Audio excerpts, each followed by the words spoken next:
السلام علیکم ورحمۃ اللہ وبرکاتہ۔ الحمد للہ وکفی والسلام علی عبادہ الذین اصطفی والتقی والعفاف والغنی۔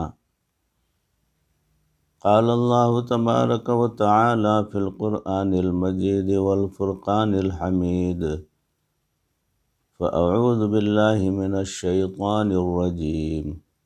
بسم اللہ الرحمن الرحیم۔ کتب علیکم الصیام کما کتب علی الذین من قبلکم لعلکم تتقون۔ صدق اللہ مولانا العظیم۔ اللہم صل علی سیدنا و مولانا محمد وبارک وسلم کما تحب وترضى عدد ما تحب وترضى۔ اللہم صل علی سیدنا و مولانا محمد وبارک وسلم کما تحب وترضى عدد ما تحب وترضى۔ اللہم صل علی سیدنا و مولانا محمد وبارک وسلم کما تحب وترضى عدد ما تحب وترضى۔ محترم و مکرم ناظرین، سامعین، حاضرین، بھائیوں، بزرگوں، دوستوں، معزز خواتین، ہماری ماں بہنوں، تصوف کے تعلق سے سلسلہ چل رہا ہے۔ انسان کی زندگی کے اندر تصوف کی اہمیت کتنی زیادہ ہے اس کا اندازہ آپ کر سکیں۔ اس میں موضوع چل رہا ہے روزہ اور تراویح کے جسمانی فوائد۔ اس موضوع کی اگلی کڑی آپ حضرات کے روبرو پیش کرنے کے لیے جا رہا ہوں۔ رمضان المبارک میں دن میں روزہ رکھنے کا یہ مطلب ہوتا ہے کہ ہمارے بدن میں ذرا خوراک کم ہو۔ اچھا، جب بدن میں خوراک کم ہوتی ہے تو پھر کیا ہوتا ہے؟ جب بھی معدے میں خوراک کم ہو اور بدن کو بھی اس کی ضرورت ہو تو بدن جو ہے چربی کو اسی وقت شوگر میں تبدیل کر کے استعمال کرنا شروع کر دیتا ہے۔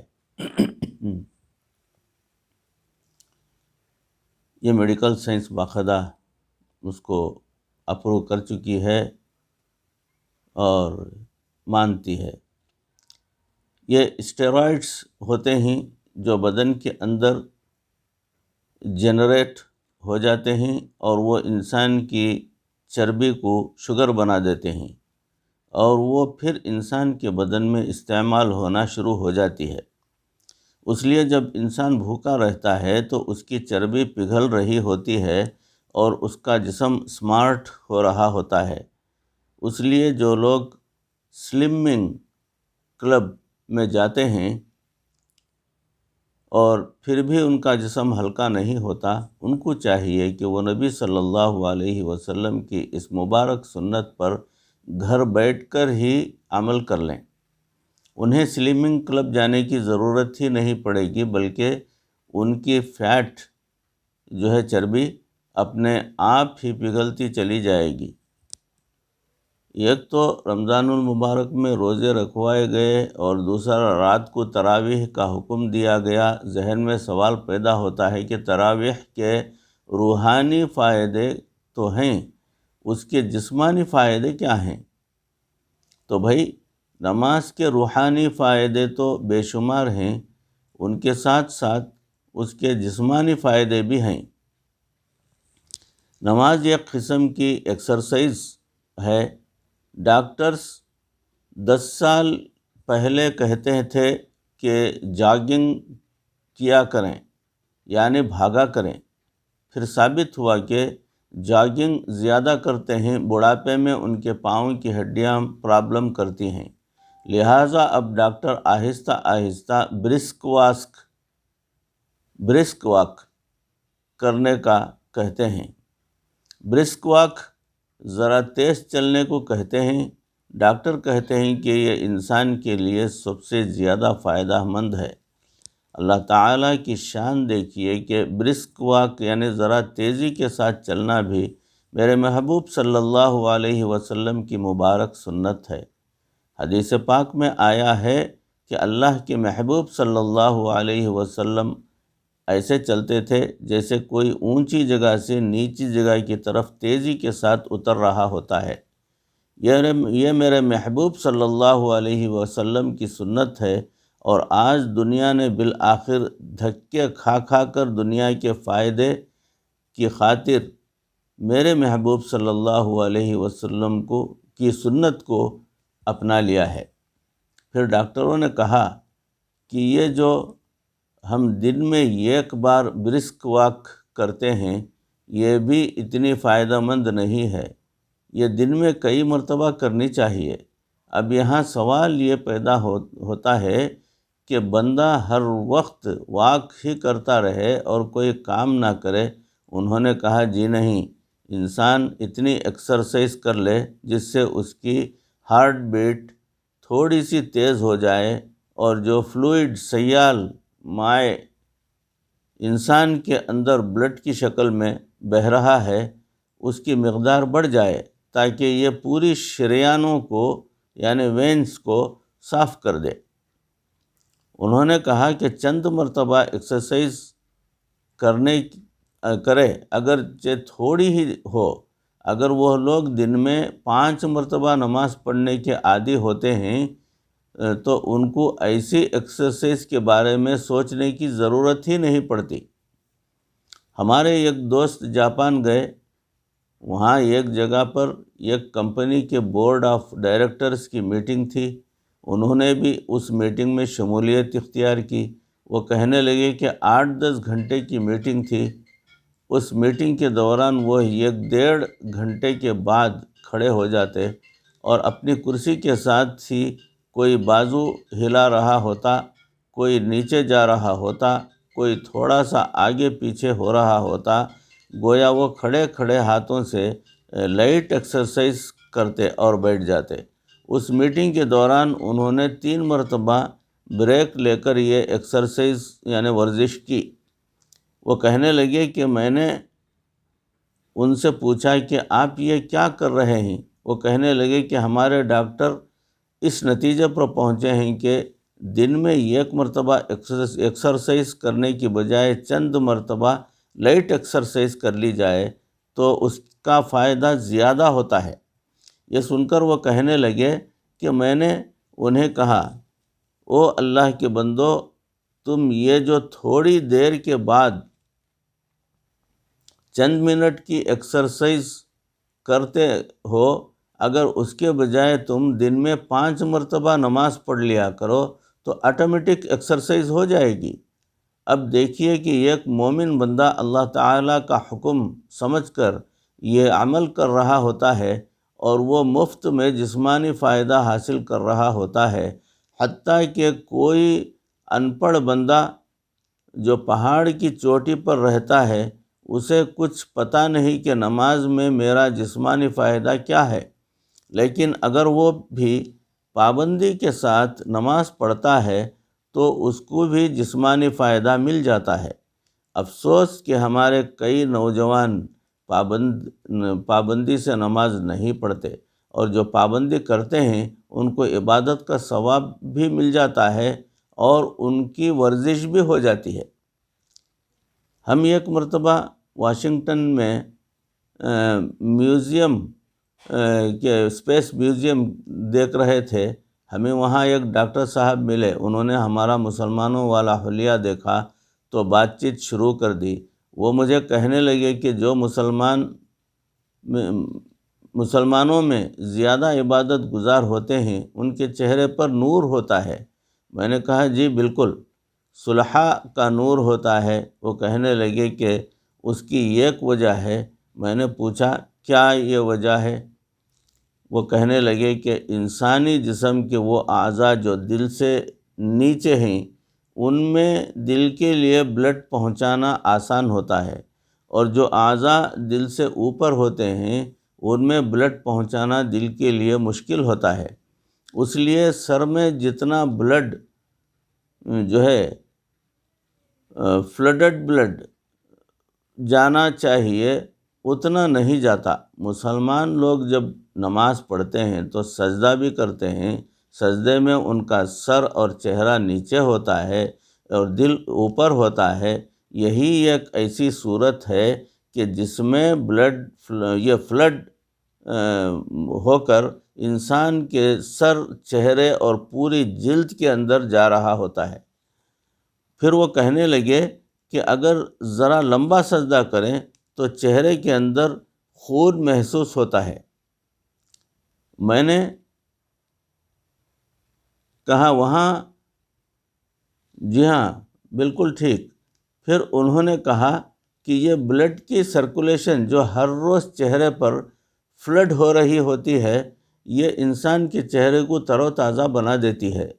میں نے سوچا اگر عورتوں کو اس اصول کا پتہ چل جائے کہ نماز پڑھنے سے انسان کا چہرہ دیر تک معصوم نظر آتا ہے تو شاید وہ کریم وغیرہ چھوڑ کر نفل نمازیں پڑھنے شروع کر دیں گی، اور واقعی آپ دیکھیں گے کہ جو بھی نیک انسان ہوگا اس کے چہرے پر آپ کو ایک روشنی نظر آئے گی، روحانی اثر اپنی جگہ، مگر نماز کا یہ جسمانی فائدہ بھی ہے۔ جو فلڈڈ خون ان کو سجدوں میں پہنچ رہا ہوتا ہے وہ ان کے چہروں پر بہار کی سی تازگی اور خوبصورتی عطا فرما دیتا ہے۔ ماشاءاللہ۔ ڈاکٹر اس بات پر متفق ہیں کہ آدمی جب صبح کے وقت سو کر اٹھتا ہے تو اس کا شوگر لیول سب سے ڈاؤن ہوتا ہے، اسی لیے لیبارٹری میں کولیسٹرول چیک کروانا ہو تو کہتے ہیں کہ صبح کے وقت کھانے سے پہلے آئیں، چونکہ اس وقت انسان کا شوگر لیول پہلے ہی ڈاؤن ہوتا ہے۔ اس لیے اللہ تعالیٰ نے فجر کی صرف 4 رکعتیں بنائی ہیں۔ اس وقت زیادہ لمبی ایکسرسائز کرنے کی ضرورت ہی نہیں ہوتی، بھلے قرأت جتنی لمبی کر لی جائے مگر ورزش صرف 4 رکعت کی ہوتی ہے۔ اس کے بعد ہم نے دوپہر کا کھانا کھایا اور ماشاءاللہ خوب پیٹ بھر کر کھایا۔ کھانا کھانے سے شوگر لیول اوپر چلا گیا۔ اب 4 رکعتیں نہیں بلکہ 12 رکعتیں بنا دی گئیں کہ اب تمہیں زیادہ ایکسرسائز کرنے کی ضرورت ہے، یعنی اگر تم یہ ایکسرسائز کرو گے تو تمہارا شوگر لیول کنٹرول ہو جائے گا۔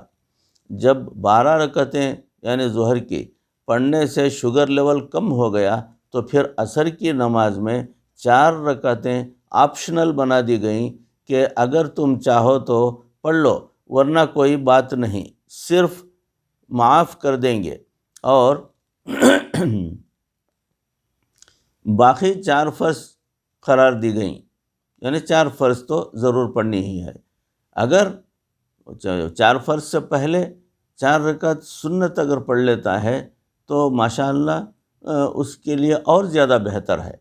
ہو سکتا ہے کہ کسی کو عصر کے وقت بھوک لگی ہو اور اس نے عصرانہ میں کچھ کھا لیا ہو، یا اس نے چائے پی لی ہو یا آئس کریم کھائی ہو، اس طرح شوگر لیول ذرا ہی ہو سکتا ہے، اس لیے مغرب کی نماز میں 7 رکعتیں بنا دی گئیں۔ عام طور پر مغرب کے بعد عشاء کا کھانا کھایا جاتا ہے۔ جب ہم نے مغرب کے بعد ہیوی کھانا کھایا تو شوگر لیول پھر ہائی ہو گیا۔ اب 7 رکعتوں پر ہرگز گزارا نہیں چل سکتا تھا، اس لیے 17 رکعتیں بنا دی گئیں۔ اب یہاں پر ذہن میں سوال پیدا ہوتا ہے کہ دوپہر میں تو 12 سے کام چل گیا تھا، اب 12 کیوں نہیں، 17 کیوں؟ فرمایا کہ دوپہر میں 12 رکعتوں کے بعد تم نے ابھی جاگ کر کام کرنا تھا اور شوگر لیول ڈاؤن ہونے کے چانسز تھے، اور اب عشاء کے بعد تم کو سونا ہے، لہٰذا 12 سے کام نہیں چلے گا بلکہ اب 17 رکعتیں پڑھنی پڑیں گی تاکہ شوگر لیول کم ہو۔ اللہ تعالیٰ کی شان دیکھیے کہ رمضان المبارک میں تو بندہ صبح روزہ رکھتا ہے اور سارا دن بھوکا پیاسا رہتا ہے، اور تو شام کے وقت جب افطاری ہوتی ہے تو پھر اس وقت خوب بھوک لگی ہوتی ہے، روزہ دار اس وقت اکثر اوور ایٹنگ کر لیتے ہیں، وہ ملک شیک بھی پی لیتے ہیں، جوس بھی پی لیتے ہیں اور کھانے میں خوب کھاتے ہیں۔ اس طرح ان کا شوگر لیول ایک دم ہائی ہو جاتا ہے۔ جب بہت زیادہ اوور ایٹنگ کر لیتے ہیں تو پروردگار فرماتے ہیں کہ اب تمہارا کام 17 رکعت سے بھی نہیں چلے گا، بلکہ اب تمہیں 20 رکعت تراویح اور بھی ادا کرنی پڑیں گی تاکہ تمہارے جسم کو صحیح فائدہ پہنچ سکے۔ پروردگار عالم اپنے بندوں پر کتنے مہربان ہیں کہ عبادت بھی ایسی رکھی کہ اس کا بندوں کو ہی روحانی اور جسمانی فائدہ پہنچ رہا ہوتا ہے۔ جب کوئی آدمی سفر پر نکلتا ہے تو سفر میں ایگزرشن ہوتی ہی رہتی ہے، لہذا پروردگار عالم نے فرمایا کہ اچھا جو فرض تھے وہ بھی ہم نے آدھے کر دیے اور جو نفل تھے وہ بھی تمہیں معاف کر دیے۔ سبحان اللہ۔ بھائیوں، بزرگوں، دوستوں اور معزز خواتین، ماں بہنوں، موضوع چل رہا ہے۔ انشاءاللہ اسی موضوع کی اگلی کڑی اگلی نشست میں، اگلی ایپیسوڈ میں آپ حضرات کے سامنے پیش کیا جائے گا۔ کہی سنی باتوں پر اس عاجز کو بھی، آپ تمام کو بھی عمل کرنے کی توفیق عطا فرمائے۔ پروردگار ہماری اصلاح فرمائے، صحیح طریقے کی عبادت ہم سے کروا لے۔ پروردگار مرتے دم تک کسی کا محتاج نہ بنائے، ایمان پر ہمارا خاتمہ فرمائے۔ وآخر دعوانا ان الحمد للہ رب العالمین۔ السلام علیکم ورحمۃ اللہ وبرکاتہ۔